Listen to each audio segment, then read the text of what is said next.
Okay, so now we are going to talk about production.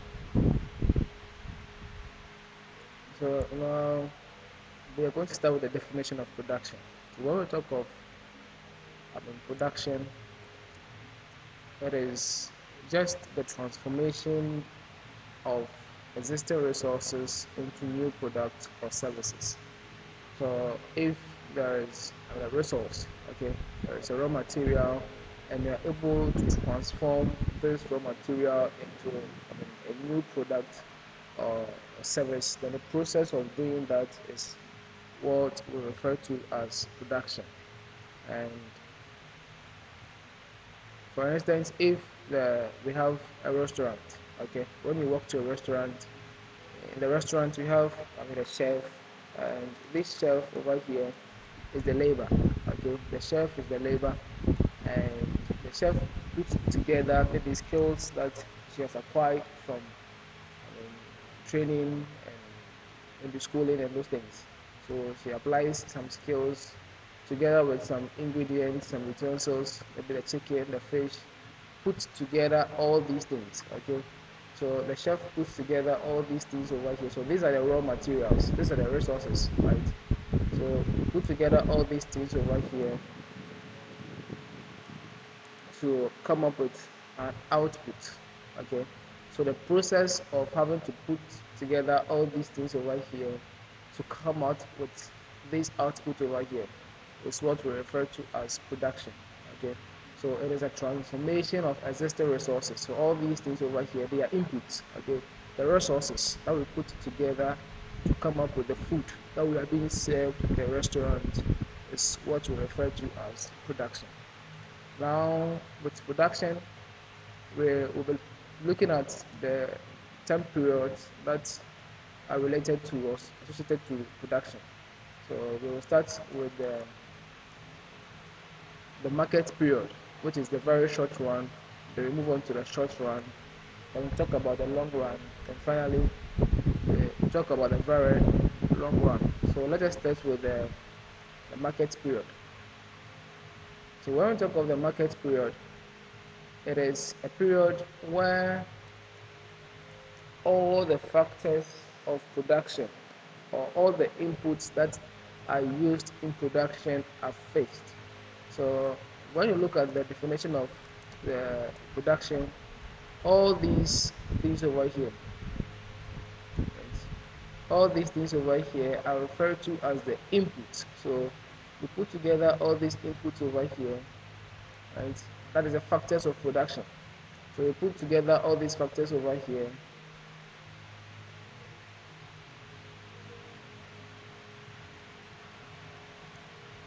So you put together all these inputs, all these factors over here, to transform them into an output. Okay, that is another definition for production. And so transforming inputs into an output. Now, this input over here, that is the factors of production. We are going to limit ourselves to just the capital and labor. Okay, we know that we have four factors of production. That is the entrepreneur, we have the land, we have the capital, and then we have the labor. But then over here, we are only going to limit ourselves to the capital and the labor to make the analysis much more simpler to understand. Okay, so in the short run, the very short run period, it is a period, it is a market period where we have all the factors of production to be fixed.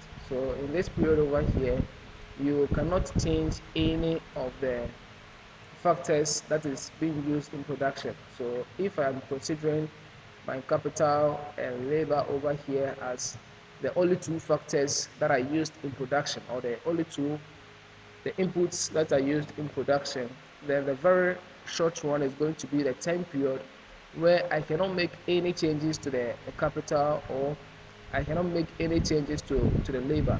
So for instance, if I own a restaurant, okay, or if you own a restaurant and you have employed people in this restaurant to serve on people, to cook for them and those things, and the capacity of people that your restaurant can take at a period is maybe 50 people. Okay, your restaurant cannot take more than 50 people at a time.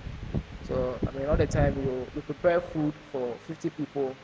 I mean, about 50 people, and all of a sudden, maybe one day, maybe a minister or maybe the president walks up to you, and then he tells you that he wants to hold a birthday party for himself at your restaurant, and he tells you that he wants to have this birthday party. I mean, and he's going to invite about 1,000 people. Meanwhile, your restaurant is, I mean, too small to contain 1,000 people. It can only contain about maybe 50 people at a time. So now, within the short run, the very short run period, you don't have enough time to take down the whole restaurant and build a bigger restaurant. Okay, so in that period, you cannot do anything about your capital. You cannot change your capital because within that short period, maybe the birthday can be maybe 2 days away, it can be just 3 days away, it can be maybe some few hours away.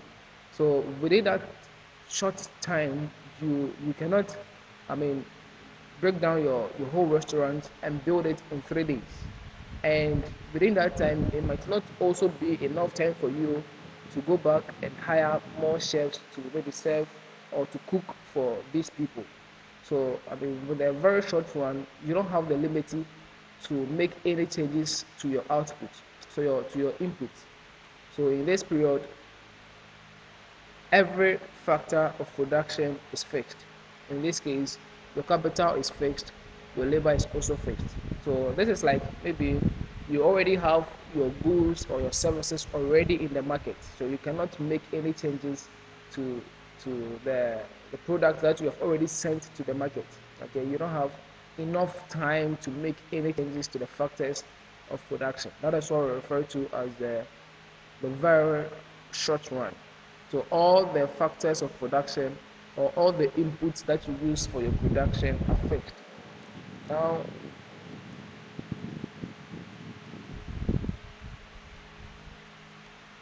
now when we talk of the short run, so the short run is when at least one of the inputs is fixed. So one of the inputs is fixed. So now if I have capital and I have labor, at least one of these over here is fixed. Usually in a short run, we assume that the capital is what is fixed.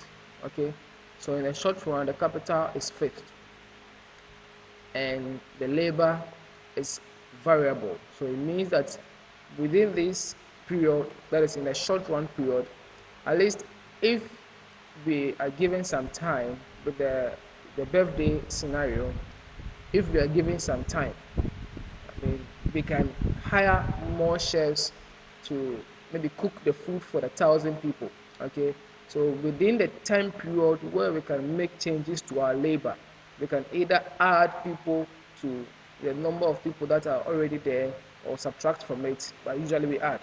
So I mean, if you want to cook more food for people, then it means you have to add more chefs. Okay, so within the time period where you can make changes like this, okay, but then you cannot break down your building.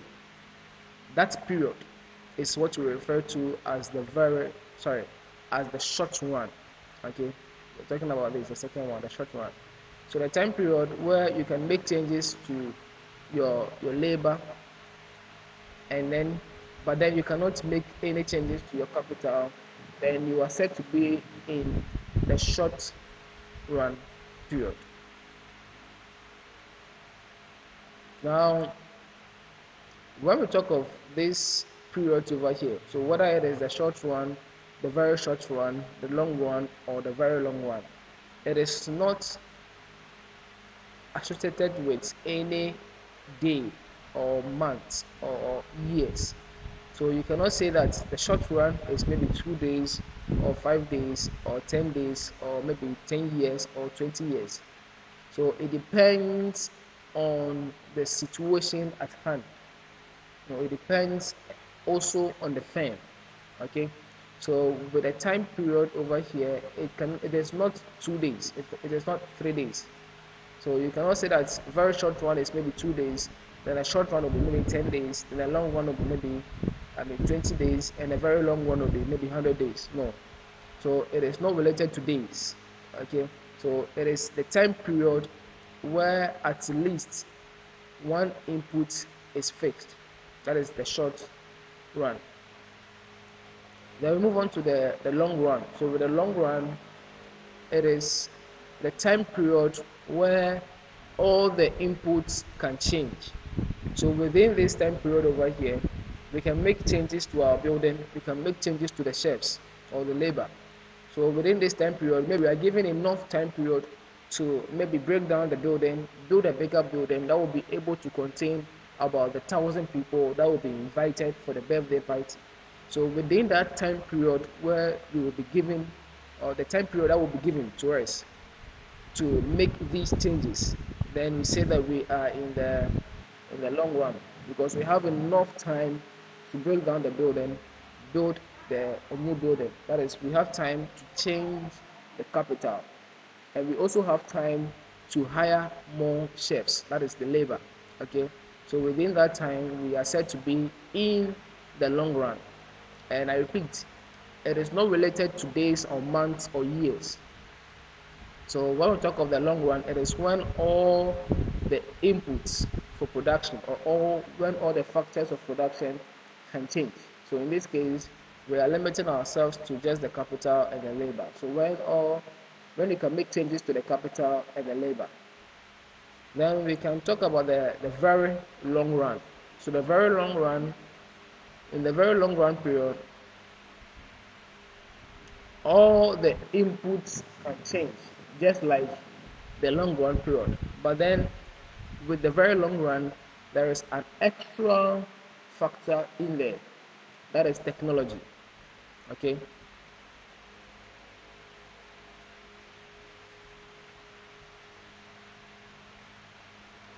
so technology. So this is the a time period where all the factors of production can change, and technology also changes, because we know that, maybe in 100 years from ago, we, we, it would have been difficult for us to do most of the tasks that we do easily these days. So these days, people can just be in their rooms, just order things around, and then because of technology, these things are possible.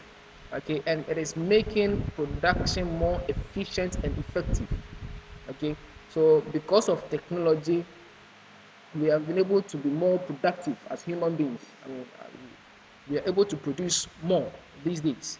And the time period where all the factors of production are able to change and technology is also changing, then we say that we are in a very long run period. Okay, so these are the definition for the time period in economics. So first, the market period is when all the factors of production are fixed. The short run is when at least one of them, or one of the factors of production, is fixed. Then the long run is when all the factors of production can change. And in the very long run is when all the factors of production can change, including technology. Okay.